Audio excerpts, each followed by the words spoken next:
Welcome back to American Agenda. These days, it seems like everyone can use a financial helping hand, even entire states. A growing number of governors across the country are calling for bailouts, which brings us to our tweet of the day.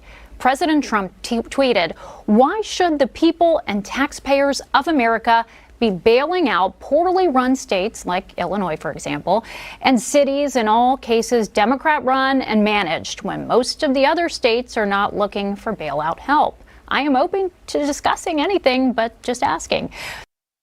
Something Congress should consider as millions of Americans struggle to get back to work. To weigh in, let's ask our A-plus panel for the day.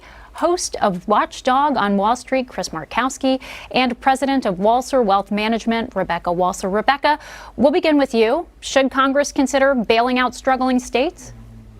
Listen, it's just not a simple yes or no. And the reason for this is because you've got states that are, not necessarily running these huge deficits that have scaled back, and then they're trying to reopen. You've got other states that have a much bigger tax burden, a much bigger tax, cash flow that comes into their state, and they have a lot more government programs. And those are the states that tend to want to more slowly open or even not reopen, even though President Trump has introduced these three tiers 1, 2, and 3 on reopening. So I think if a state is not actively, pursuing reopening and not following the guidelines and really not trying to make reopening happening, it's going to be really hard to not open and then go and hold your hand out to the federal government and say, give me a bailout. And it is a problem. It is a problem for states that don't have as heavy of a tax burden to not need a bailout, and yet certain other states to get, we call that disproportional, and that's a problem.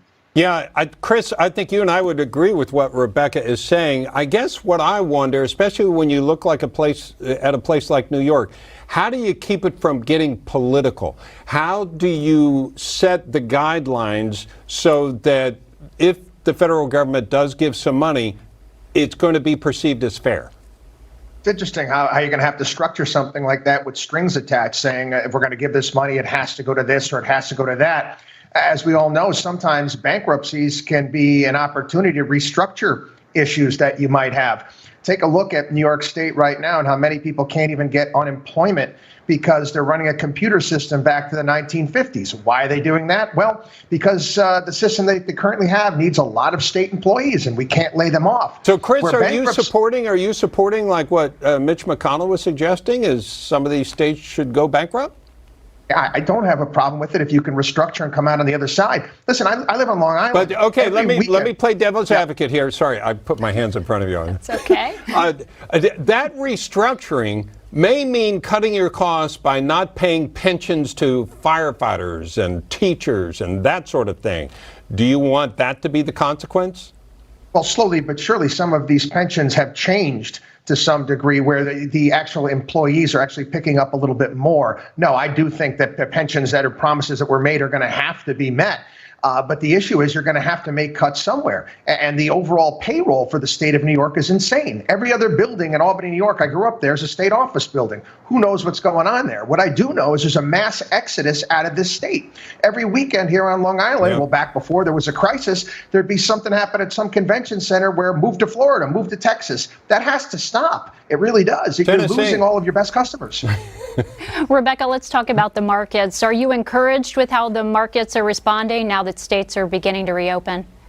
I mean, I do think that we're still in a bear market, and I do see that continuing for a while because it's going to be a slow recovery, right? I do think that we will rebound some, and I think more than people are expecting as businesses reopen, just for what we could maybe potentially call irrational exuberance of, oh my gosh, businesses are reopened. I can actually go out to dinner and go to a movie, maybe see a concert or go to a sports thing. I know it's going to take some time. I understand all of that. But yes, the markets are happy that states are saying, hey, let's start to reopen. We need to reopen. This was truly economic suicide. That was necessary at the first, but I definitely think that the data has shifted. The medical data has shifted. The University of Washington's numbers have been proven to be so grossly inaccurate that we have to start to see a reopening. And if you look at Sweden's model, where all they did was wear masks and stay open, they're looking really good right now. So if we had maybe approached this a little bit more cautiously with just a plain shutdown, we could have probably been a little bit further along. But that's okay. We've done what we've done. Let's start to reopen. Let's wear masks. Let's get back in business. Let's get it done. Yeah. Now, people should know Sweden does have a high fatality rate from cases to deaths, but as you're saying, they're still in business, and still the death rate is still on the population a fairly low level, and a lot of people think New York maybe should have done that. So Chris, I'll leave it with you. Should there be more money now? Should the already projected $3.7 trillion deficit this year, should there be more money? Should they go back and get more, and if so, for what? I'm on the pause camp. Just stop. Okay, we keep printing and we keep printing, we keep printing. At some point in time, you're going to have to put an end to this. I know everybody wants infrastructure, everybody's got their hands out at this point in time. That's not going to make the country get better. I'm with Rebecca. We need to open up the economy as soon as possible, go with our original model. Yeah, I think a lot of people want to open up. They want to get back. But how does that work in, I don't know, Rebecca, if you were in New York. I know you are, Chris. But how does that work in an environment where there's nobody in Times Square?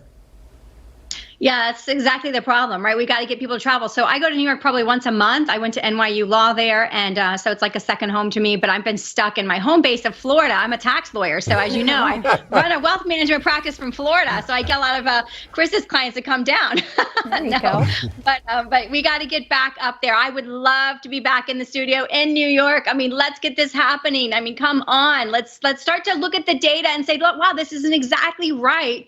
Let's fix it. Like, I guess I don't understand the mentality because, I'm on the economic and market side, but I don't understand the mentality of seeing now that the data didn't bear out and we still continue on the track that we followed because of the original data. I maybe I'm missing something, but I'm thinking I don't understand this philosophy. If we know now that the data that we use to get everybody at home is wrong, why are we perpetuating this stay at home? Let's be more aggressive now on getting back to work. I mean, I've heard some people say August. Rebecca, let me stop you there. We will talk more next hour. You and Chris, enjoy having both of you. Thank you so much. And folks, we're going to take a break with more coverage of the coronavirus crisis after this.